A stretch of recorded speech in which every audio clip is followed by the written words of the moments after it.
Hi everyone, I'm doing right 93 back here from our deck profile, and this time I'm with the one and only Triff Gaming. So I am the pen god. I don't need to explain myself. If you don't know me, you've been living under the Yu-Gi-Oh rock. Alright? I'm gonna show you guys true greatness, Pendulum at its finest, the list I'm using right now to destroy the Yu-Gi-Oh world. Alright?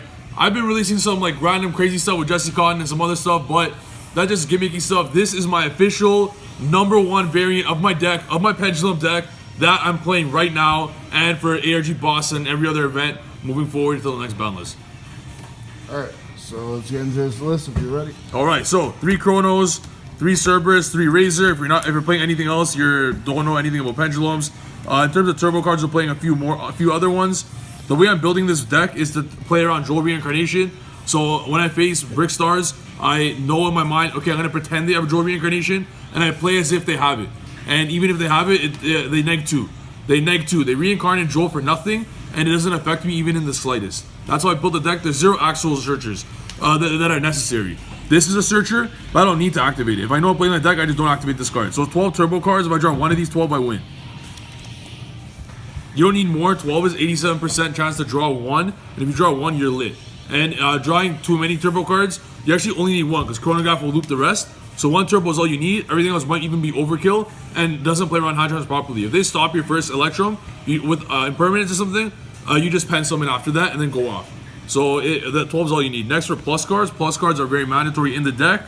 So you got 3 Kepler, 3 Bambuku, and 3 Darkworm.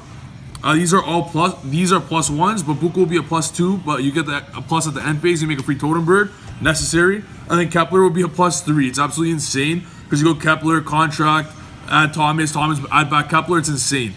So these are all mandatory counts. 3 of all of them. Darkroom can be 2 if you want, but if you're not playing Bambuku in the deck, you're doing something wrong. It's a free +2 and a free Totem Bird. Magic Spectres forever. Now the Magicians. Those are the plus cards and the turbo cards. They're necessary at this count. Make sure you play it at that count 100%. 1,000,000%. There's no debate about it. Maybe Darkroom at 2, but everything else must be at that count. Those are 18 cards. The 18 of those monsters. Next, the Magicians. Now we have 3 Wisdom Eye. Those are all the three ofs that we played. So those are 7 3-ofs, so 21 in total so far, with the exception of the spells. Now we just have 13 1-ofs. So a bunch of 1-ofs. We don't play Desires because we don't want to banish our 1-ofs. It opens up a lot of combo pieces, combo plays and stuff. So for the Magician 1-ofs, we got the scale 1 1-ofs. We got Oak Dragon, Poison, Janky. The Magicians, even though they aren't pluses aside from Oak Dragon, they're very important for toolboxing. You don't need a toolbox extra deck where Poison and Fang do it for you. So you don't, and Harmonizing, they do it for you. You don't need that much of a toolbox when all these do it for you. This adds a card, and this is very important. The whole meta, like Brickstar, Goki, they're all lights. Like their main cards are light. So Janky's actually an interruption in itself, along with the Jackals. So they're important as well as making Vortex. So those are 1 of low scales. Then for the 1 of high scales, that are Magicians, we have Black Fang, Harmonizing, Gazer. You do not need more than 1 Harmonizing in this build because the end board has 3 Electrums, which goes Firewall in the middle, and Harmonizing's effect, Harmonizing becomes a Garnet in that case. Harmonizing is only good to have in brick hands, where if they stop your Electrum, you could, let's say they go so great, you can set Harmonizing, add it back with Oval. A lot of people don't play it, but they do side it. It is good to have 1 Harmonizing. It opens up many combos to have 1 only. 1's all you need. I'm even debating cutting it because the end goal is 3 Electrum, and anything more than 3 Electrum land in a brick. So I'm debating making the deck just ways to make 3 Electrums, but it's important to have 1 of each of these to ensure that your combos resolve at that different place. In Gazer, you just need it for Chrono to make sure it's a 1 card turbo. Next, we got Gate 0. You obviously need it for Darkworms. Magic Spectre Cat for the Bambuku. It's a very relevant effect. You get a free plus for nothing. Any plus is very important in Pendulums. Then for the Mythical Beast 1-ofs, we got 1 Jackal, 1 Basilisk. I find Basilisk is mandatory because you only really need 1 Jackal. You always draw double of them. If you notice, after playing the deck a lot, you'll draw Cerberus and Jackal a lot. The 1 Jackal is all you need. You're never going to want to board with 2 Jackal because in that case, it's much better to go for a Naruto play as opposed to 2 Jackal. So it's usually typically a neg when you go double Jackal. And 1 Monster Neg is typically all you need. So 1 Jackal is all you need to go through your entire deck. Also why we don't play Desires. And Basilisk comes up a lot for free draws. And is almost never dead just because of how many spellcasters we play and how many ways it is to get cards off the spellcaster zone, especially the monster zone, the spell trap zone.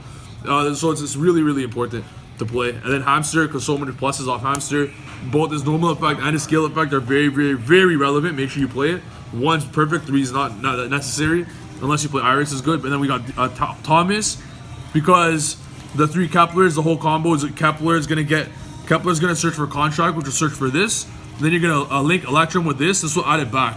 So you get so many free pluses, a free plus, and these are all botted for Electrum later. So it's very important that you play Thomas and then Leonidas, just because the whole meta, even though Goki 1 is still mainly Brick Stars, I don't know why, but this is a 1-card, Kepler turns into a 1-card Electrum. Leonidas is literally an auto win against that deck. After you bait out Reincarnation, you search this at the very end with Contract, and you just make them cry. Put this on field, and none of them will damage you whatsoever. It's another level 7 to make sure you go into Vortex. Now in terms of the spells, we have 2 Contracts. That's a perfect number. And then 1 Foolish and 2 Shrine. All you need. Debating playing 3 Shrine, but we're at 40 after this. And that's all 39. The 40th card is Pointer of the Red Lotus. It's an amazing trap card. It ensures that you get the whole combo. I'll explain it later, but the whole combo is at the end. If you open normal, you go 3 Electrums. You link the 2 Electrums for Firewall, and then you pendulum them in 2 level 6s and 2 level 7s. Very, very, very easy to do. And then after that, you go into Beatrice with the 2 6s, sending a Pointer of the Red Lotus. Then you go into Absolute Dragon with the 2 7s, and then you link these away for Nightmare Griffin, discarding a useless card to set this to draw another card, also triggering Absolute Summon Vortex. So now you know this will be your board easily. You know you get to look at their hand with this. So you take care of the Sphere mode, you take care of the Engage. You know their hand, you know what they're gonna do. So if you know what they're gonna do, if you're a decent player, you're gonna look at their hand. You're gonna, all right, look. So they're playing Brickstar Sky Striker. They open up all Trickstar cards and 1 Engage. So you take care of the Engage. Now they don't even need interruptions now, because now they're just playing Trickstars, and you have 3 proper interruptions. You know exactly what to negate. So it's literally a complete auto win. If you play against Goki, you take care of the Sphere mode. If there's no Sphere mode, you take care of the Super X. You take care of the Engage they have. Then you know what they have, and you know what to negate at the right times with Firewall and Vortex. Because the only time you're losing with Firewall, Vortex, Griffin is when you negate the wrong thing. That's why Lotus is very, very important, especially after Game 2 and Game 3. So that's the main deck. It's 40 cards. I played 60 before, but 40's better through the meta, because you don't want to lose the Jewel Reincarnation. No card in here needs to search inherently like a Desires or a Pen Call. They're all cards that you don't need to activate. Like, you don't need to activate Bambuku. Don't activate any of your searches when you're playing against Brickstar Sky Striker. Activate at the very end when you know that they don't have Reincarnation. Activate at the very end. So that's why it's so easy to play around it. Now the extra deck. 3 Electrons. Exodia. Another Link 2, Nightmare Phoenix. Then we got Zephyr Metaltron. It's important if you have 2 Electrums to go into Metaltron. It's important to play, especially through hand traps. It's important. Next we got Firewall and Griffin. They're part of the combos. They are very, very necessary. Next, the best follow-up is Borreload. So they find a way to out your board magically, aka they have to be playing Pendulums to do this. But if they magically clear your board, you got Borreload as literally the #1 follow-up play. You Nightmare Phoenix, a spell trap, then you Borreload and you're good. Like, Borreloads and Jackal, after turn 1, Borreload and Jackal is going to be your main play. Then for the XYZ, we got Totem Bird. For each level, we got an interruption. So these are the interruptions we got for each level. And so for 7, we got the Vortex play. We got 6 for Naruto, 4 Dweller, 3 Totem Bird. We side into a Tornado Dragon. So against decks that Dweller and Tornado aren't that good, we just swap them out. So that way each level has an interruption. And then we play Time Star because it helps you do the Vortex play. And it is good to have. Sir Jackal, just a good card to play. And then Beatrice for the combo with Lotus.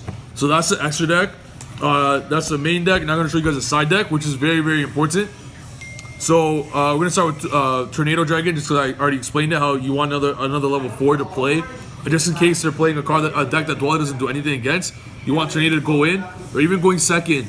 Going second, sometimes the Beatrice will be useless, so you just put in Tornado. And then next, we play a lot of hand traps now, because even though not many people play Gumball, it's still important to be prepared. So we play many hand traps. We play 3 Droll, 3 Cherries, 2 Ash, 2 Ogre. I find this ratio perfect because you take out cards that are bad going first, like the Magic Spectre. Sorry, going second, you don't care about Totem Bird and Magic Spectres. Take them over hand traps. Take out the Red Lotus for hand traps. It just happens to be the best ratio, having this many. They're good. The best for each deck.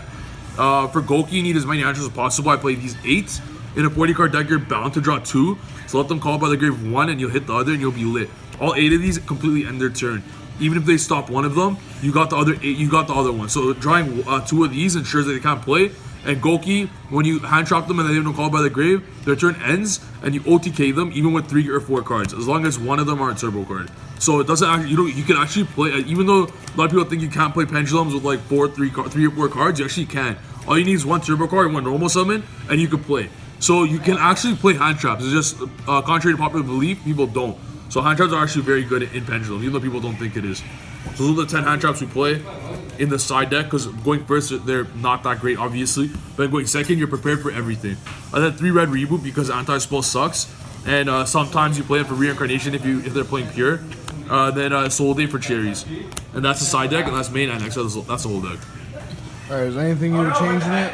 I would change nothing. It is perfection, just like my skills with pendulums. It is amazing. If you like pendulums, play the deck card for card. I really, really recommend you play it because it's a free win against literally everything in the middle.